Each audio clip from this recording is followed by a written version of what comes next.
जी दोस्तों, असां बीठा आहियूं अॼु हिंगोराणी माड़ियूं। ॿ मस्जिदूं हिंगोराणी माड़ियूं, हीअ टंडो आलम मरी ऐं टंडो फज़ल मरी जे वेझो आहे। तमामु पुराणो 500-600 साल पुराणो मुक़ाम आहे। कब्रिस्तान आहे, हिन में ॿ मस्जिदूं पुराणे दौर जी ठहियल आहिनि। हिकिड़ी हीअ आहे, हिकिड़ी हो। हिन पासे थोरा कुॿा आहिनि, उनखे तव्हां ॾेखारींदा। फिलहाल हितां थोरो हल्का हल्का ॾिसण ईंदा। हिकिड़ी हीअ आहे जो अछो गोगो ॾिसण घुरिजे,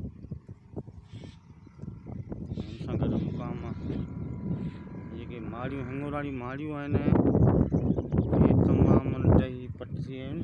हिकिड़ी अधु खां हुन जी दीवार खां बीठी आहे या हिकिड़ो कुॿो बीठो आहे, बाक़ी ॿियूं सभु ख़तमु थी वियूं आहिनि। हिन खे तव्हां वधीक नज़ारो कराईंदा, ॾेखारींदा।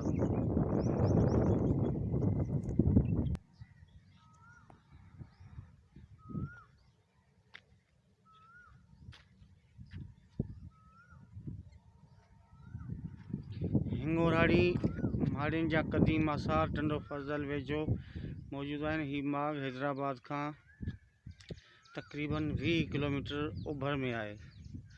हिते हिकु मक़बरो ऐं 2 मस्जिदूं ठहियल आहिनि, जेके मियां नूर मोहम्मद कलोड़े जे ज़ोर हुकूमत 1753 ईस्वी में तहमीर करायूं वयूं। बुनियादी तौर ते हीउ इलाइक़ो हिंगोराणी सैदन जो इलाइक़ो आहे।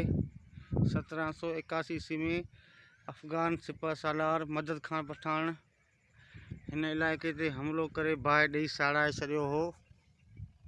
2 मस्जिदूं, हिकु मक़बरो ऐं कुझु डठल माड़ियुनि जा आसार अञा मौजूदु आहिनि, जिन जी अॾावत पुराणनि सिरनि ऐं चुन सां कई वई आहे। हीअ आहे व्यू हुनजो।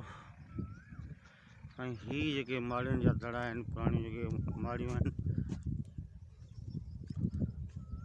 ये ख़त्म थी विया आहिनि। हींअर मिट्टी जा ढेर थी विया आहिनि, पर कंहिं दौर में बादशाही किलो हो जेको बहितरीनु तमामु मंज़र। इंशाअल्लाह इन सां गॾु वक़्तु इजाज़त ॾिनी त इन खां वधीक बहितरीनु शयुनि जो नज़ारा तव्हांखे कराइबा।